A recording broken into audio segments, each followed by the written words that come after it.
speaking. IPOB leader Kanu sues Nigerian government over unconstitutional extradition and torture, demands 25 billion naira. Welcome to the news and please subscribe to our channel. He is standing trial on charges bordering on treasonable felony and terrorism before a federal court in Abuja. The leader of the indigenous people of Biafra, Nnamdi Kanu, has asked the Federal High Court in Abia State to award him 25 billion naira as damages for the breach of his fundamental human right by the Nigerian government. Kanu is being held by the Department of State Services (DSS) at its headquarters in Abuja after the Nigerian government repatriated him from Kenya in June 2021, an action his lawyers termed illegal, unlawful, unconstitutional extradition. He is standing trial on charges bordering on treasonable felony and terrorism before a federal court in Abuja. In the new suit, Kanu's lawyer, Aloy Ejimako, prayed the court to declare his arrest, torture, and detention as unconstitutional. He also prayed the court to declare that Kanu's expulsion from Kenya to Nigeria was illegal and unlawful.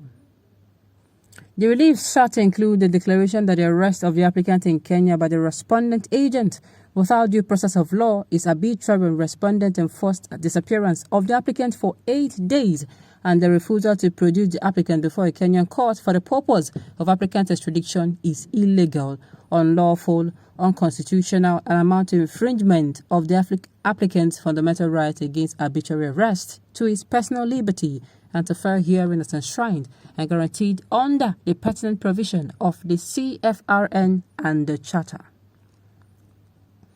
A declaration that the detention of the applicant in a non-official secret facility in Kenya and the torture of the applicant in Kenya by the respondent agent is illegal, unlawful, unconstitutional, and amount to infringement of the applicant's fundamental right against unlawful detention, torture, and to a fair hearing as enshrined and guaranteed under the pertinent provision of CFRN and the Charter. A declaration that pursuant to Article 12.4 of the Charter, the expulsion or extraordinary rendition of the applicant from Kenya to Nigeria by the respondent without a decision taken in accordance with the law of Kenya is illegal, unlawful, unconstitutional, and amounts to infringement of the applicant's fundamental right to fair hearing and not to be expelled from a state party to a charter except by virtue of a decision taken in accordance with the law, enshrined and guaranteed under the pertinent provisions of CFRN and the Charter. A declaration that any criminal prosecution of the applicant, the purpose of which the respondent unlawfully expelled the applicant from Kenya to Nigeria, is illegal, unlawful, unconstitutional, and amounts to infringement of the applicant's fundamental right to fair hearing as enshrined and guaranteed under the pertinent provision of CFRN and the Charter. Another injunctions restraining and prohibiting the respondent from taking any further step in any criminal prosecution of the applicant enabled by the said unlawful expulsion of the applicant from Kenya to Nigeria.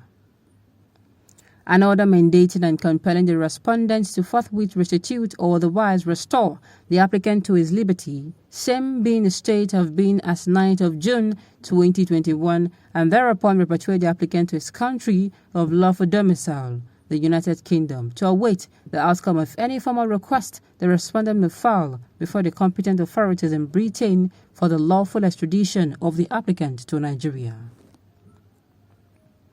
An order mandating and compelling the respondent to issue an official letter of apology to the applicant for the infringement of his fundamental right and publication of the said letter of apology in free national dailies.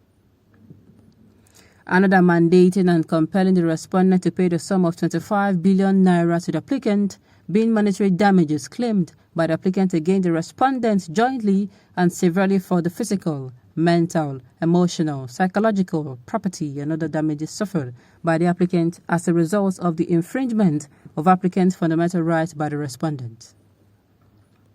Also speaking, Barrister Ejimako said today, 25th March 2022, on behalf of Nnamdi Kanu, I am leading a team of lawyers at the first hearing of the fundamental rights enforcement suit I had brought before the Omahia Division of the Federal High Court. The matter lies before Justice Evelyn Anyadike. The suit is sui generis and primarily aimed at redressing the infamous unlawful expulsion or extraordinary rendition of Nnamdi Kanu, which is a clear violation of his fundamental rights under Article 12.4 of the African Charter on Human and People's Rights. In addition to the rendition, I am asking the court to redress the myriad violation that came with the rendition, such as the torture, the unlawful detention, and the denial of the right to the fair hearing required by law before anybody is expelled from one country to another. You will recall that on 9th January 2022, the High Court of Abia State determined that portion of violation of Kanu's fundamental right that occurred in 2017. Even as I made claims that bordered on rendition, the court declined jurisdiction on ground that rendition being related to extradition lies within the exclusive jurisdiction of the Federal High Court. So this instant suit is a result of my considered decision that a FRAX action before the Federal High Court will be the best route towards addressing this matter of rendition or unlawful expulsion and its legal pact on the prosecutorial powers of the Nigerian state. To be sure, the extraordinary rendition of Nnamdi Kanu triggered legal injuries that cut across multiple jurisdictions, both inside Nigeria and abroad.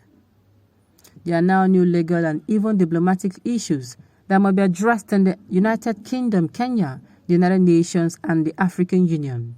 And within Nigeria, the rendition has expanded the matter far beyond the rims of a trial that lies in Abuja. I would like to seize this opportunity to express my profound appreciation to the highly competent and professional team of lawyers that I am leading in the aggressive prosecution of this complex suit.